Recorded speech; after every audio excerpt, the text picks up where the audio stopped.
Hi friends, मेरा नाम है कनव गुप्ता और मैं आज आपके लिए लेके आया हूँ एक नया लेक्चर जो कि है famous personalities of Jammu and Kashmir पे। यानी कि इसमें हम बात करेंगे जम्मू और कश्मीर की कुछ इंपॉर्टेंट स्पोर्ट्स पर्सनालिटीज़ की, या फिर कुछ पॉलिटिकल जो है या हिस्टोरिकल फेमस पर्सनालिटीज़ हैं हिस्ट्री से रिलेटेड, या कुछ जो है हम बात करें आपके आर्ट से रिलेटेड कुछ फेमस पर्सनालिटीज़ हैं उनकी। ये जो है बहुत एक इम्पॉर्टेंट टॉपिक है आपका अकाउंट असिस्टेंट के एग्ज़ाम में। तो चलिए स्टार्ट करते हैं। ओके, सबसे पहले हम बात करेंगे एक इम्पॉर्टेंट फेमस पर्सनालिटी है जिनका नाम है प्रेमनाथ डोगरा, जो कि एक इंडियन पॉलिटिशियन रहे हुए हैं। ठीक है, अब ये जो है पैदा हुए थे जम्मू के सांबा डिस्ट्रिक्ट के समैलपुर में। ठीक है, ये पैदा हुए थे 24 अक्टूबर 1884 में और इनकी डेथ हुई है 20 मार्च 1972 में। ठीक है, अब बहुत इंपॉर्टेंट पॉइंट है नेक्स्ट, वो है कि इनको शेर डुग्गर बोला जाता है। जैसे कि शेख अब्दुल्ला को क्या बोला जाता है, शेर कश्मीर, वैसे ही प्रेमनाथ डोगरा को बोला जाता है शेर डुग्गर, यानी डोगरा या डुग्गर देश का शेर। ठीक है, अब ये चीज़ इनको बोलने का एक रीज़न है, बिकॉज इन्होंने क्या किया था, हेल्प की थी total integration of Jammu and Kashmir into India. यानी कि जो हमारी जे.एंड के स्टेट है उसकी अच्छे से इंटीग्रेशन हो जाए इंडिया में, उसमें इन्होंने जो है बहुत काम किया था, जिसकी वजह से इनको शेर डुग्गर भी बोला जाता है। ओके, लास्ट पॉइंट की बात करें, इन्होंने क्या किया था, इन्होंने एक पार्टी बनाई थी। आपसे क्वेश्चन पूछा जा सकता है क्या शेर डुग्गर किसको कहा जाता है, तो आंसर क्या है, प्रेमनाथ डोगरा। ओके, और दूसरा आपसे ये पूछा जा सकता है कि प्रजा परिषद पार्टी जो है वो किसने बनाई थी, तो वो बनाई थी प्रेमनाथ डोगरा ने। अब हुआ ऐसा था कि उस टाइम पे जो पॉलिसीज़ थी शेख अब्दुल्ला की वो इनको पसंद नहीं आई। ठीक है, क्योंकि वो ससीड करने वाली पॉलिसीज़ थी इंडिया से।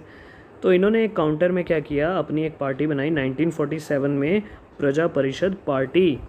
ठीक है, और लेटर ऑन ये जो है प्रेमनाथ डोगरा जनसंघ, भारतीय जनसंघ में शामिल हो गए। अब ये जो पार्टी बनाई थी ना, ये बनाई थी इन्होंने एक आरएसएस के मेंबर के साथ, जो कि जिनका नाम था बलराज मधोक। ओके, और ये पार्टी बनी थी अपोज करने के लिए पॉलिसीज़ ऑफ शेख अब्दुल्ला। ठीक है, नेक्स्ट बात करते हैं अब एक बहुत ही एक फेमस इंडियन क्रिकेट की पर्सनालिटी हैं जो कि बिलोंग करती हैं जम्मू एंड कश्मीर से। उनका नाम है परवेज़ गुलाम रसूल ज़रगर। ठीक है, ये एक इंडियन क्रिकेटर हैं।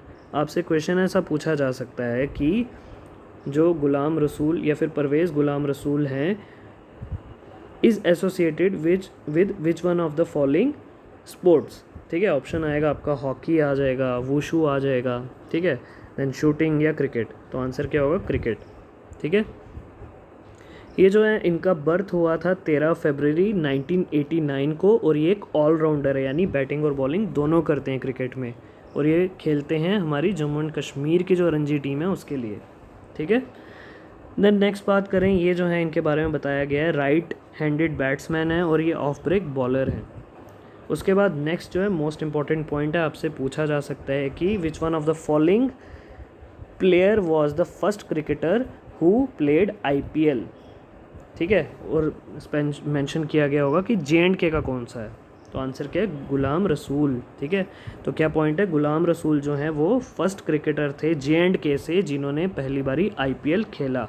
ओके, उसके बाद अगर हम बात करें मिथुन मनास भी हैं, उन्होंने भी खेला IPL।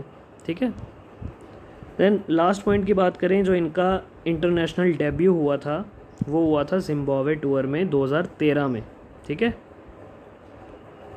नेक्स्ट बात करते हैं अब हम मुश्ताक काक की, जो कि एक इंडियन एक्टर हैं और डायरेक्टर हैं। ठीक है, मुश्ताक काक जो हैं is an Indian actor and director, जो कि पैदा हुए थे जम्मू में इन 1961। इनके जो फादर थे वो कश्मीरी थे और इनकी मदर जो है वो डोगरा थी। अब जो काक है वो इनके फादर से इनका नाम लिया गया है, कास्ट ली गई है, जो कि काक कास्ट से बिलोंग करते थे। आपको पता होगा कश्मीरी पंडितों में भी कास्ट होती है काक। ठीक है, नेक्स्ट पॉइंट की बात करें तो इनको जो है कुछ अवार्ड्स मिले हुए हैं फॉर अंधा युग, मल्लिका और प्रतिबिंब। ये कुछ ऐसे इन्होंने इनके वर्क्स हैं जिन पे इनको बेस्ट डायरेक्टर के अवार्ड मिले हुए हैं। और नेक्स्ट जो है मोस्ट इम्पॉर्टेंट पॉइंट है जिसमें आपसे पूछा जा सकता है कि जो बेस्ट प्लेज हैं 1999 और 2000 के वो किसको मिले हैं, तो उसमें है 1999 का था महाब्राह्मण और दूसरा अल्लाह दाद, ओके, जो कि 2000 का है। वो भी इन्हीं के जो हैं आर्ट हैं, ये वर्क हैं, प्लेज हैं अगर बात करें पर्टिकुलरली तो, ठीक है। नेक्स्ट बात करते हैं हब्बा खातून, जो कि एक हिस्टोरिकल पर्सपेक्टिव से बहुत ही इंपॉर्टेंट पर्सनालिटी हैं, क्योंकि एक पोइट थी जो कि बॉर्न हुई 1554 में एंड इनका डेथ हुआ 1609 में। अब ऐसा बोला जाता है कि ये जो हैं एक कौन थी, पीजेंट फैमिली से बिलोंग करती थी और छोटे होते ही इनकी शादी हो गई थी। आगे जो स्टोरी मैं बाद में बताता हूँ, इससे पहले इनके बारे में डिस्कस करते हैं। हब्बा खातून जो है 16th सेंचुरी की एक कश्मीरी मिस्टिक पोइट थी, ठीक है। पोइट जो यानी जो कविताएं लिखता है, और ये वो भी ये सिंगर भी थी, यानी गाती भी थी गाने, बहुत ही इनकी मेलोडियस वॉइस थी, ठीक है। उसके बाद ये जो है क्या बन गई, जो तपस्वी बन गई, या साधु बोल सकते हैं, साध्वी बन गई।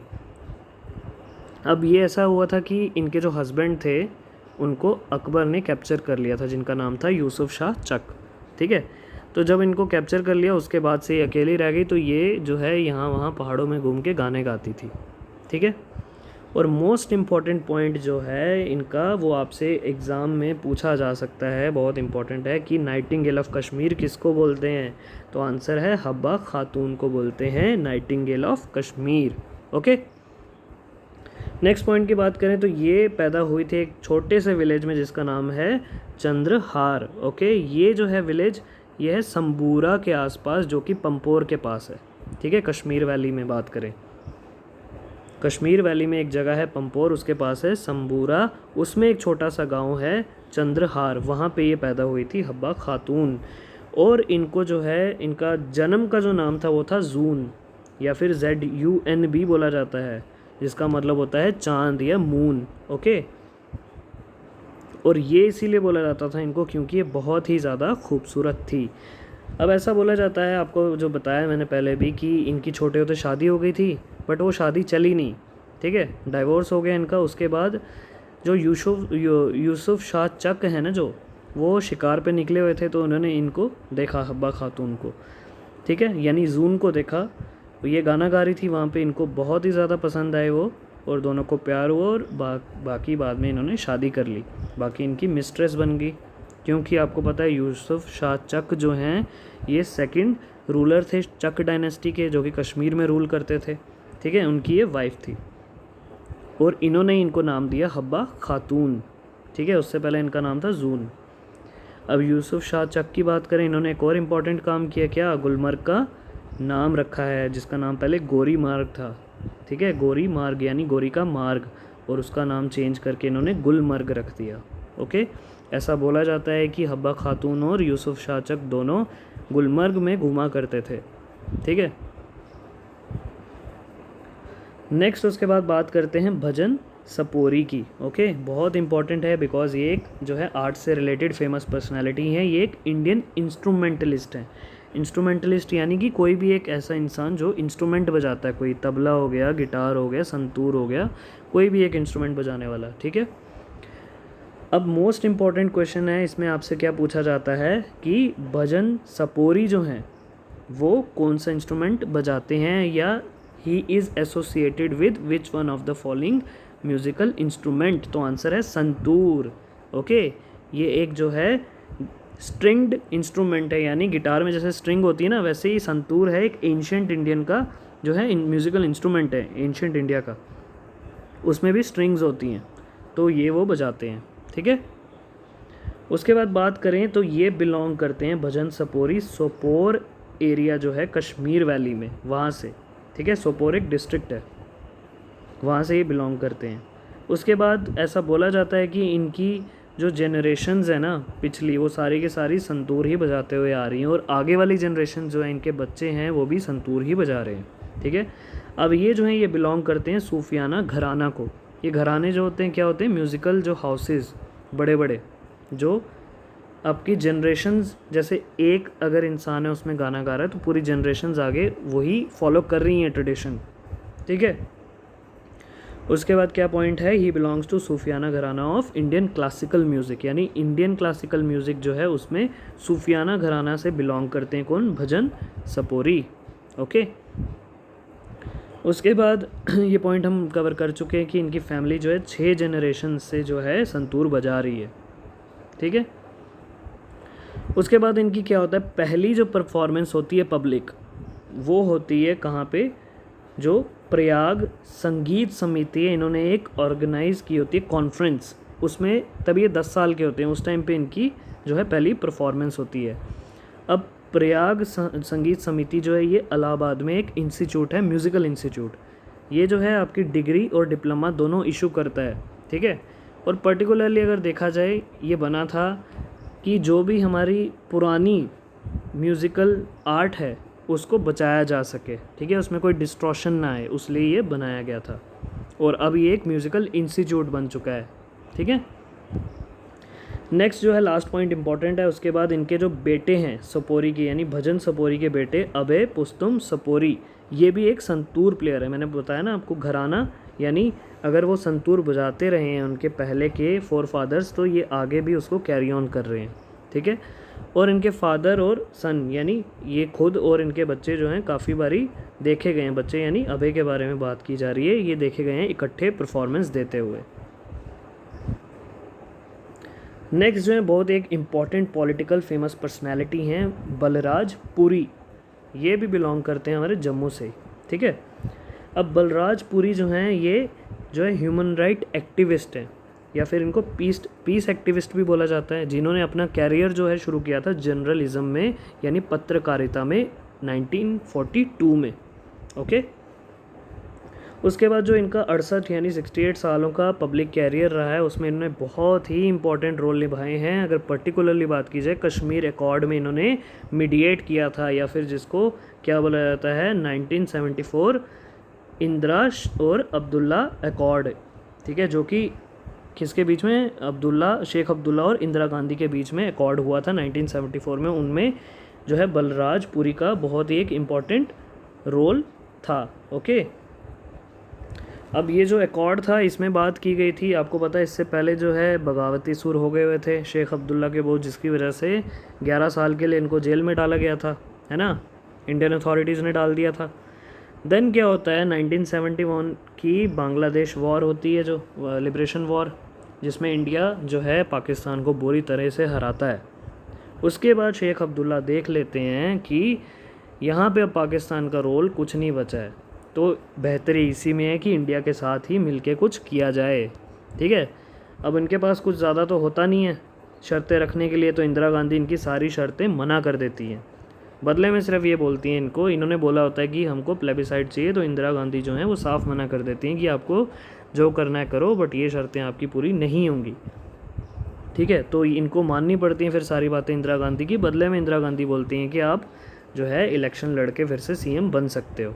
उसके बाद ये सीएम बनते हैं 1975 में, ओके। नेक्स्ट बात करें, बहुत इंपॉर्टेंट पॉइंट है, आपसे पूछा जा सकता है कि जो बलराज पुरी हैं इनको पद्म भूषण कब मिला है, तो ये मिला है 2005 में। अब पद्म भूषण जो है एक वन ऑफ द हाईएस्ट जो है इंडियन सिविलियन अवार्ड है, यानी जो शहरियों को मिलता है। सबसे पहली बात करें, सबसे हाईएस्ट सिविलियन अवार्ड है भारत रत्न, ओके, आपको पता होगा भारत रत्न। उसके बाद आता है आपका पद्म विभूषण, देन आता है पद्म भूषण, देन पद्मश्री। ये इसकी जो है पूरी सीरीज़ है। ये सबसे ऊपर आता है Bharat Ratna, then Padma Vibhushan, then Padma Bhushan, then Padmashri, okay. तो इनको पद्म भूषण मिला है 2005 में, किसको, बलराज पुरी को, ठीक है, जो कि एक highest, one of the highest civilian award है। और ये मिला था इनको लिटरेचर और एजुकेशन में, क्यों, क्योंकि इनका जर्नलिज्म में बहुत रोल था, ठीक है। उसके बाद इन्होंने जो एक इम्पॉर्टेंट काम किया था मीडिएशन, किसमें, कश्मीर एकॉर्ड जो हुआ था उसमें। उसके बाद 31 अक्टूबर 2009 को इनको क्या होता है, ऑनर किया जाता है इंदिरा गांधी अवार्ड से, किस लिए, जो कि नेशनल इंटीग्रेशन के लिए जिसने काम किया था। अब ये जो था, ये आपका जो है कश्मीर एकॉर्ड, या फिर जिसको इंदिरा शेख अब्दुल्ला एकॉर्ड भी बोलते हैं, ये था नेशनल इंटीग्रेशन के लिए। इसी वजह से इनको 2009 में जो है, जो हमारे प्राइम मिनिस्टर रहे हैं पहले के डॉक्टर मनमोहन सिंह, उन्होंने इनको अवार्ड दिया था फॉर नेशनल इंटीग्रेशन, जिसका नाम था Indira Gandhi award, okay. Last important point, जो प्राइम मिनिस्टर जो थे हमारे डॉक्टर मनमोहन सिंह, उन्होंने इनकी बुक को एक डिस्क्राइब किया है क्या, जो इनकी बुक का नाम क्या था, कश्मीर टुवर्ड्स इंसर्जेंसी, ठीक है। उनको उस बुक को इन्होंने बोला, बलराजपुरी की बुक को इन्होंने बोला कि ये जो है एक बहुत इम्पॉर्टेंट सोर्स है आपको अगर कश्मीर की इशू को अच्छे से समझना है उसके लिए, ठीक है। आई होप आपको समझ आ रहा है इजीली। नेक्स्ट हम बात करते हैं अमिताभ मट्टू की, जिन्होंने एजुकेशन में बहुत ही काम किया है। आपको पता होगा ये जम्मू यूनिवर्सिटी के वीसी भी रहे हुए हैं, इनके बारे में आगे पढ़ते हैं। सबसे पहले बात करें तो ये जो हैं one of the India's leading thinker हैं, किस पे, इंटरनेशनल रिलेशन पे, ठीक है। ये थिंकर भी हैं और राइटर भी हैं। इंटरनेशनल रिलेशन यानी इंडिया का रिलेशन, फॉर एग्जांपल आप देख रहे हो अभी इंडिया और चाइना का टसल चल रहा है, ठीक है, तो उसके बारे में स्टडी करना कि क्या प्रॉब्लम्स हैं इंडिया और चाइना के रिलेशन में, ये क्या चीज़ें जो हैं पहले पास्ट में रही हैं हमारे, कैसे ऑपरेट होती हैं, वो जो स्टडीज़ होती हैं उसको बोलते हैं international relation, okay. Next point की बात करें तो इनको पद्मश्री मिला हुआ है 2008 में, किस लिए, इनकी कंट्रीब्यूशन लिटरेचर और एजुकेशन में, उसके लिए इनको पद्मश्री मिला हुआ है 2008 में, ओके। इंपॉर्टेंट पॉइंट है। ये जो अवार्ड्स हैं ये आपको पता होना चाहिए किस साल में मिले हैं, ठीक है, और किसको मिले हैं। देन नेक्स्ट पॉइंट की बात करें, इनको जो है एक और अवार्ड मिला है जिसका नाम है अशोका अवार्ड। अब ये इनको अवार्ड इसलिए मिला था, इन्होंने जो स्ट्रेंथन किया था इंडो ऑस्ट्रेलिया रिलेशन को, ओके, इंडिया और ऑस्ट्रेलिया के रिलेशन को स्ट्रेंथन करने में हेल्प की थी, इस वजह से इनको अशोका अवार्ड भी दिया गया है, ओके। अगर आपको पता हो तो ये जो है मेलबर्न की एक यूनिवर्सिटी में भी काफ़ी बारी जाते हैं, ये प्रोफेसर भी रहे हुए हैं वहाँ।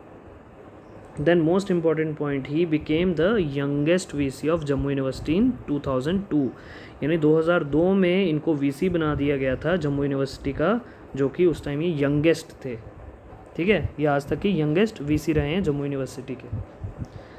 लास्ट में इनको एक और अवार्ड दिया गया है जिनका नाम है क्विम्प्रो प्लैटिनम स्टैंडर्ड अवार्ड, ये भी दिया गया इनको in the field of education, और ईयर है 2008, ओके।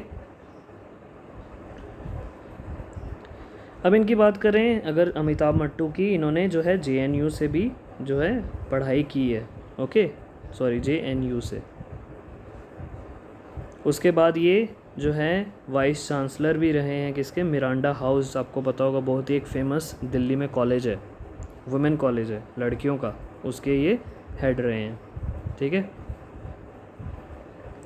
नेक्स्ट बात करते हैं उस्ताद अल्लाह रखा कुरैशी की, जो कि पैदा हुए थे 1919 में और इनकी डेथ हुई 2000 में। बहुत इम्पोर्टेंट है, ये जो है पैदा हुए थे जम्मू के सांबा डिस्ट्रिक्ट में, जो कि जिसका नाम है पगवाल एरिया, वहाँ पे ये पैदा हुए थे, ठीक है। अब जो हैं ये भी एक इंस्ट्रूमेंटलिस्ट हैं, ये एक तबला प्लेयर थे। बहुत इंपॉर्टेंट पॉइंट है, आपसे पूछा जा सकता है उस्ताद अल्लाह रखा, या फिर इनको पॉपुलरली अल्लाह रखा भी बोला जाता था। ये he is associated with which one of the following instrument, या म्यूज़िकल इंस्ट्रूमेंट, तो आंसर है तबला, ओके। अब ये स्पेशलाइज थे हिंदुस्तानी क्लासिकल म्यूज़िक में, यानी ये तबला प्लेयर तो थे, उसमें ये हिंदुस्तानी क्लासिकल म्यूज़िक जो है बजाते थे तबले में। देन इनको पॉपुलरली जो है अल्लाह रखा बोला जाता था, जो कि हम डिस्कस कर चुके हैं।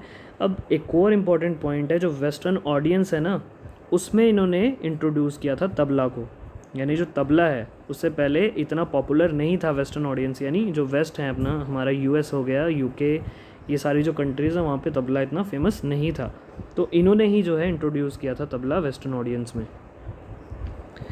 देन जो लास्ट पॉइंट है इंपॉर्टेंट है, इनको भी पद्मश्री मिला हुआ 1977 में, और इनको संगीत नाटक अकादमी अवार्ड भी मिला हुआ है 1982 में, ठीक है। एक और इंटरेस्टिंग फैक्ट है और इम्पॉर्टेंट फैक्ट है जो आपको पता होगा, एक बहुत ही इम्पॉर्टेंट तबला वादक हैं, यानी तबला प्लेयर हैं इंडिया में, जिनका नाम है जाकिर हुसैन, वो इन्हीं के बेटे हैं, ओके, अल्लाह रखा के ही बेटे हैं जाकिर हुसैन। सुना होगा आपने, काफ़ी बारी वो पहले ताज की ऐड आती थी ना, ताज चाय की, जिसमें तबला बजा रहे होते थे जाकिर हुसैन, वही हैं, ठीक है। नेक्स्ट बात करते हैं तारिक भट्ट की, ओके। ये एक इंडियन फिल्म डायरेक्टर हैं और स्क्रीन प्ले राइटर हैं, जो कि कश्मीर से बिलोंग करते हैं, ठीक है। इन्होंने एक मूवी डायरेक्ट की हुई है या फिल्म डायरेक्ट की है जिसका नाम है ज़िंदगी तुमसे, जो कि 2019 में आई थी, ठीक है। उसके बाद इन्होंने एक स्क्रीन प्ले भी लिखा है एक फ़िल्म के लिए, जिसका जो टाइटल था वो क्या था, हम सब उल्लू हैं। ओके, ये दिया गया था 2015 में।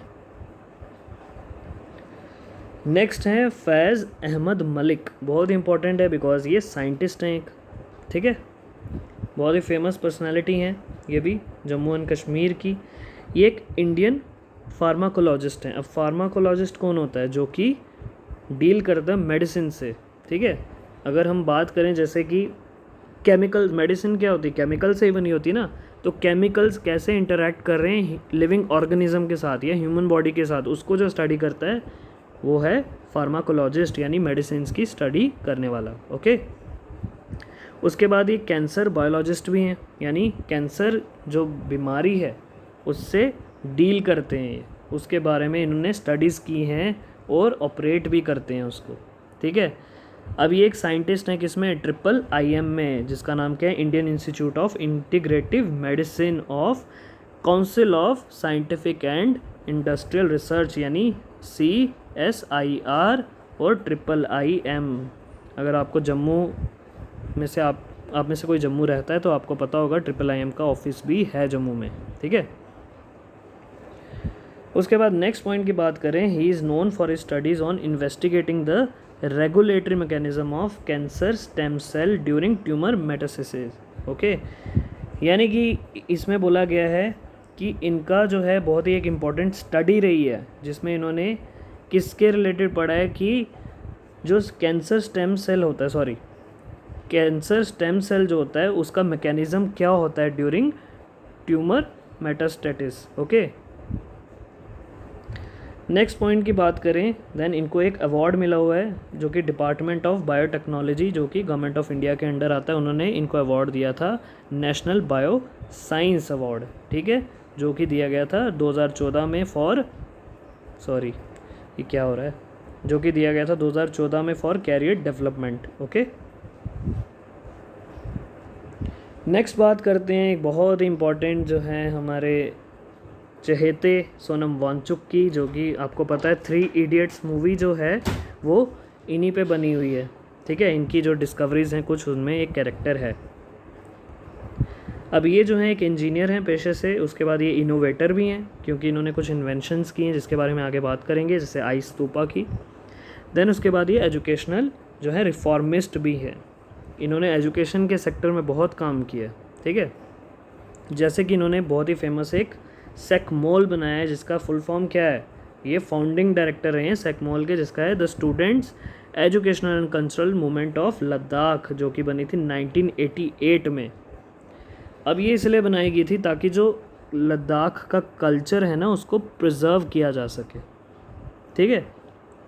और दूसरा इंपॉर्टेंट बात, जो एलियन एजुकेशन है उससे लद्दाख को बचाया जा सके, बिकॉज लद्दाख का एक अपना ही डिफरेंट कल्चर है, ठीक है।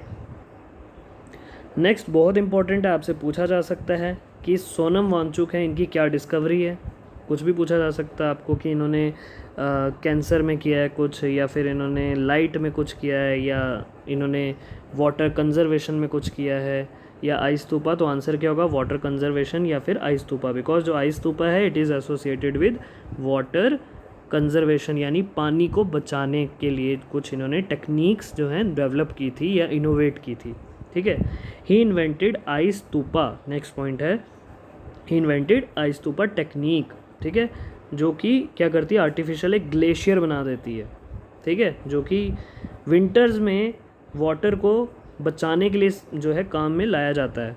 अब क्या होता है, सर्दियों में जो है पानी वेस्ट ना हो जाए, बिकॉज आपको पता है लद्दाख जो है वो रेन शेडो एरिया में आता है, बिकॉज उसके आगे क्या है, हिमालयाज़ हैं जो कि बारिश होने नहीं देते लद्दाख वाले रीजन में, बिकॉज जो बादल आते हैं वो हिमालयाज़ तक ही टकरा के रह जाते हैं, उसके पार नहीं जा पाते क्योंकि हिमालयाज़ की हाइट बहुत ज़्यादा है। तो जो लद्दाख है आपका वो रेन शेडो एरिया में आता है, और वहाँ का क्लाइमेट भी कुछ ऐसा है कि वहाँ पे बारिश होती ही बहुत कम है, जिसकी वजह से वाटर की स्कार्सिटी रहती है और जो एग्रीकल्चर में बहुत ही प्रॉब्लम होती है एक। तो इसी चीज़ को इन्होंने जो है एड्रेस करते हुए एक आई स्तूपा का कंसेप्ट लाया। अब हुआ क्या था, इन्होंने एक बार ऑब्ज़र्व किया कि एक ब्रिज के नीचे जो है बर्फ़ पड़ी हुई थी, गर्मियों में भी वो पिघल नहीं रही थी। तो इनके माइंड में ये आया कि क्या लद्दाख में टेम्परेचर्स इतने लो होते हैं कि अगर आइस पे जो है डायरेक्ट सनलाइट ना पड़े तो वो नहीं पिघलेगी, ठीक है।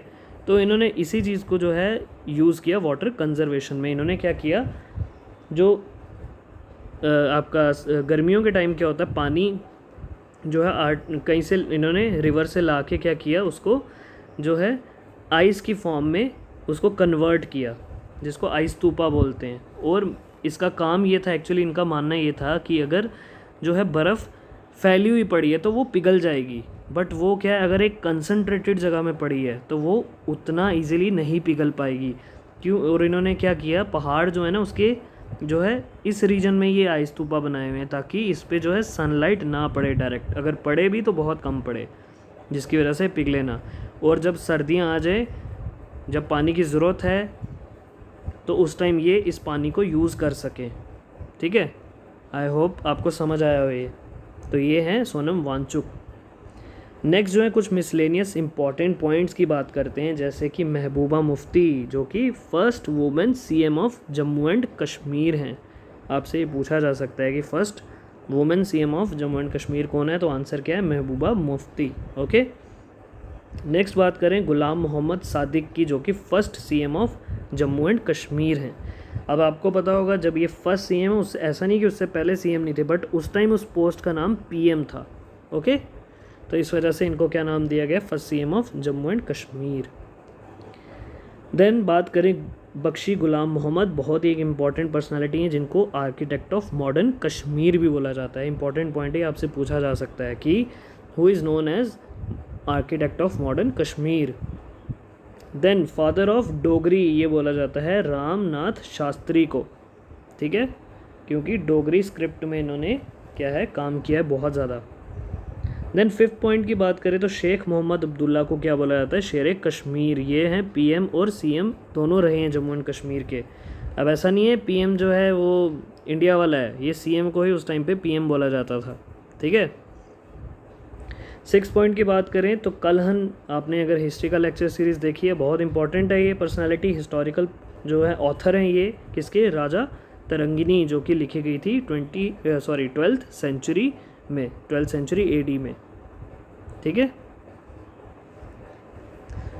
अब ये किस पे लिखी गई है, हिस्ट्री ऑफ कश्मीर पे, यानी जितने भी राजा जो आए हैं फ्रॉम गुनंदा वन से लेके आपका जो देवा डायनेस्टी है वहाँ तक पूरा इसमें बताया गया कि कौन कौन से राजा जो हैं आए हैं, ठीक है। नेक्स्ट बात करें, सेवन्थ है पीरज़ादा गुलाम अहमद, जो कि एक पोइट हैं, पॉपुलर पोइट ऑफ कश्मीर, जिनको मजहूर के नाम से भी जाना जाता है, ठीक है, महजूर के।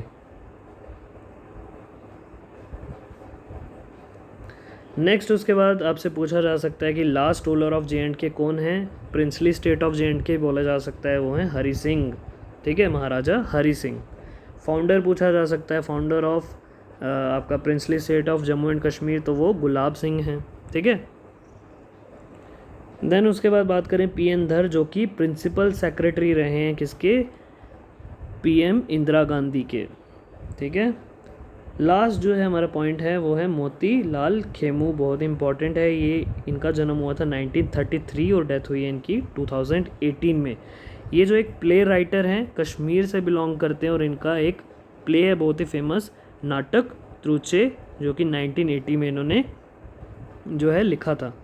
उसके बाद बात करें, एक इम्पॉर्टेंट फैक्ट है और इंटरेस्टिंग फैक्ट भी इनके बारे में, आपने कुणाल खेमू का नाम सुना होगा, है ना, एक इंडियन बॉलीवुड एक्टर हैं, वो जो है इनके ग्रैंडसन है, ठीक है।